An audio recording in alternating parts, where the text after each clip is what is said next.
여러분들의 가정이나 아니면 작은 사무실에 컴퓨터가 여러 대가 있다면 네트워크가 형성이 되어 있는 거죠. 이때 이렇게 네트워크에서 내 컴퓨터가 보이고 또 다른 컴퓨터가 보이게끔 설정을 제대로 했다면 이런 식으로 내 컴퓨터와 다른 컴퓨터들이 보이겠죠. 그런데 어떤 경우에는 A 컴퓨터에서 B 컴퓨터는 보이는데 B 컴퓨터에서 A 컴퓨터는 보이지 않는 경우가 있습니다. 오늘은 그런 이야기를 해볼 거예요.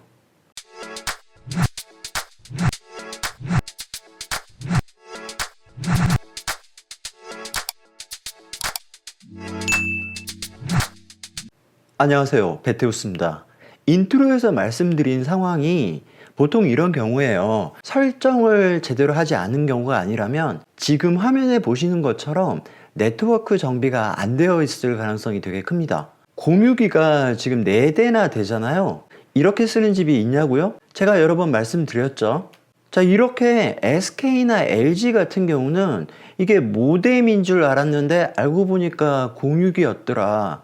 그 상황에서 이 정도 공유기를 쓰시는 집은 의외로 많습니다. 얘는 결국 이거랑 같은 거죠. 사실 가정에서는 그렇게 큰 문제가 될 일이 없어요. 그냥 각자 인터넷을 하니까. 그런데 사무실에서 이렇게 구성을 했다? 그런 문제가 생기죠. 자, 편의를 위해 공유기와 컴퓨터에 넘버링을 했고요. 이런 가정을 한번 해보겠습니다. 모든 공유기들이 다 DHCP 서버 역할을 하고 있고요. IP 대역대는 다 다릅니다. 그러니까 회사가 막 다른 거죠. IP타임, TP-링크 뭐 이런 식으로. 그리고 운 좋게도 IP 충돌은 없는 상태. 충돌이 없고 인터넷이 잘 되니까 문제가 없는 걸로 알고 이렇게 쓰고 있단 말이죠. 자, 이 상황에서 각 컴퓨터별로 어떤 컴퓨터가 접속이 되는가, 다시 말해 탐색기에서 어떤 컴퓨터가 보이는가, 그걸 한번 알아보겠습니다. 자, 4번 컴퓨터부터 시작을 해보겠습니다. 제일 아랫단에 있는 컴퓨터죠. 5번은 뭐 당연히 보이겠죠. 같은 공유기 단위니까. 그래서 보이는 컴퓨터를 초록색 원으로 표시를 했어요. 자, 이 상황에서 3번은 보일까요? 보입니다. 지난 시간에 다중공유기 상황에서 관리자 홈페이지 접속하는 거 보여드렸죠. 그 상황과 원리는 같아요. 4번에서 C의 관리자 페이지로 내부 접속이 가능했죠. 그러니까 3번도 보이는 겁니다. 그러면 2번은요? 2번도 보이겠죠. 4번에서 A로 접속이 가능했으니까. 그렇다면 1번은 보일까요? 안 보입니다. 안 보이는 애는 이렇게 사각형으로 표시를 했습니다. 4번에서 요 B의 관리자 페이지로 갈 수 없었죠? 쉽게 설명하면 이 공유기가 막고 있는 거예요. 5번 컴퓨터는 4번과 동일할 거고요. 3번을 알아보겠습니다. 3번에서 2번이 보일까요? 4번에서 3번이 보였죠? 3번에서 2번도 당연히 보이겠죠. 자, 3번에서 1번 되나요? 안 됩니다. 똑같죠. 4번에서 1번이 안 되는 것과 똑같습니다. 안 돼요. 그러면 3번에서 4번은 되나요? 역시 안 됩니다. 이 공유기가 막고 있는 셈인 거죠. 그래서 우리는 얘를 게이트웨이라고 하잖아요. 관문입니다. 관문. 관문은 안에서 밖으로 나가는 거는 관대하지만 밖에서 안으로 들어오는 거는 철저하게 막죠. 그렇게 생각하시면 이해가 빠를 것 같습니다. 그래서 3번에서 보이는 건 2번밖에 없습니다. 나머지는 보이지 않아요.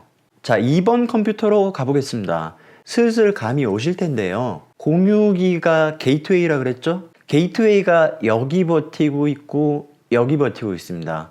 1번으로도 못 가고 3번으로도 못 가고 4번, 5번 다 못 갑니다. 2번 컴퓨터에서는 아무것도 보이질 않아요.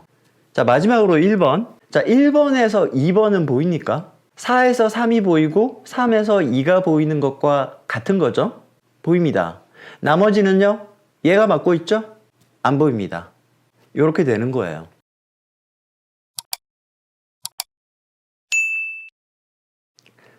자, 이렇게 각 컴퓨터에서 도달할 수 있는 혹은 네트워크 상에서 보이는 컴퓨터의 영역들을 알아봤어요. 일단 정비를 해야겠죠. 정비를 해야 맞는데 그래도 A 컴퓨터에서 B 컴퓨터로의 접근이 가능한가, 그걸 현재 상태에서 알아보는 방법이 있습니다.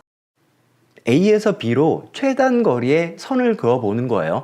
방향성이 있습니다. A에서 B로 가는 거고요. 그때 중간에 허브를 만난다면 허브는 무조건 통과. 그런데 공유기를 만날 때가 문제입니다. 공유기를 만났을 때 렌으로 들어가는 건 가능합니다. 하지만 웬으로 들어가는 건 불가능하다. 진입할 때 이야기고요. 공유기에서 나가는 건 상관없습니다. 조금 전에 말씀드린 그 원리를 가지고 4번에서 3번으로 간다고 생각을 해봅시다. 선을 그어보는 거예요. 이렇게 가겠죠. 자, 출발. 4에서 가는데 공유기를 만났어. 이 선이 어디에 연결돼 있죠? 공유기 렌이죠. 렌으로 진입하는 건 괜찮다 그랬어요. 진입했다가 1위로 가야 되는데 진출은 상관없어요. 그냥 가는 겁니다. 다시 이 공유기를 만났네요. 요 선은 어디에 물려 있다고? 렌에 물려 있죠. 진출은 상관없습니다. 3으로 가지는 거죠. 같은 원리로 4에서 1까지 간다고 생각을 해봅시다. 렌 진입이고요. 진출, 렌 진입이고요. 진출, 렌 진입이고요. 진출. 자, 여기서 웬을 만나죠. 웬이 수문장인 겁니다. 아시겠죠? 하나만 더 해볼까요? 3번에서 4번으로 출발, 렌 진입입니다. 진출이고요. 웬 만나죠? 못 들어갑니다. 이렇게 알아볼 수는 있는데요. 이게 무슨 의미가 있겠습니까? 네트워크를 정비를 해야 되겠죠?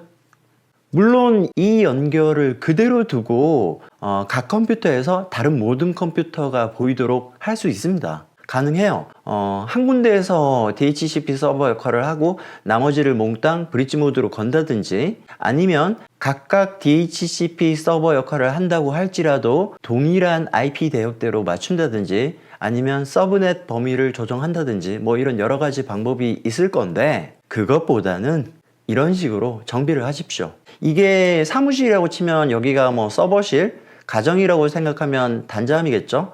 모뎀이고 메인 공유기 혹은 라우터가 될 겁니다. 각 방 혹은 각 층이겠네요. 이렇게 같은 레벨로 뽑고요. 허브 답니다. 허브. 스위칭 허브 달아서 스위칭 허브에서 쭉쭉 내리는 거예요. 와이파이를 위해서 유무선 공유기를 AP 모드로 이렇게 배치를 하고요. 그러면 얘네들은 다 같은 레벨이죠. 네트워크에서 서로 잘 보일 겁니다. 다만 3층은 조금 스페셜한 부서인 거죠. 관리자 부서인 거죠. 3층에서 다른 층으로는 다 보입니다. 렌 진입이고요. 진출, 렌 진입이고요. 진출. 그렇죠? 하지만 여기서 이 컴퓨터로 갈 때는 허브니까 통과, 렌 진입, 진출, 웬에서 막히는 겁니다. 아시겠죠? 네트워크를 정비하십시오. 이렇게 가정이나 작은 사무실에서 네트워크를 어떻게 꾸며야 컴퓨터들이 보일지 그런 이야기를 해봤습니다. 만약에 컴퓨터가 수십 대야 50대 넘어간다. 그럴 때는 전문가를 부르시는 게 맞고요. 10대 미만이다. 그렇다면 베테우스의 유튜브 채널을 잘 구독하신 여러분들은 얼마든지 스스로 하실 수가 있을 거예요. 자, 오늘은 여기까지고요. 오늘 영상 도움되셨다면 좋아요와 구독 부탁드립니다. 감사합니다. 지금까지 베테우스였습니다.